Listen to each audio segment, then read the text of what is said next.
আপনারা দেখেছেন যে ডিজেলের দাম বাড়ানো হয়েছে 15%। 100 টাকার ডিজেল হয়েছে 115 টাকা।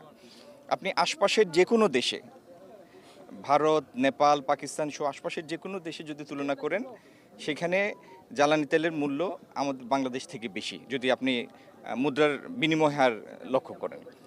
আমরা সতর্কভাবে 15% বৃদ্ধি করেছি এবং এটির ব্যাখ্যাও আমি সংসদে দিয়েছি।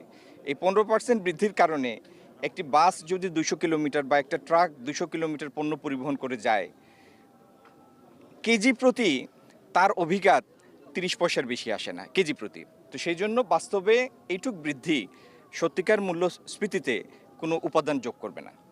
দামেই বাইরে থেকে ডিজেল আনি বা অন্য পেট্রোলিয়ামজাত পণ্য আনি, সেটি থেকে সরাসরি ভোক্তার জন্য কনসার্ন যেটা, ভোক্তার সাথে সম্পর্কিত যেটা, যে এইখানে খুচরা মূল্য কি সেটি।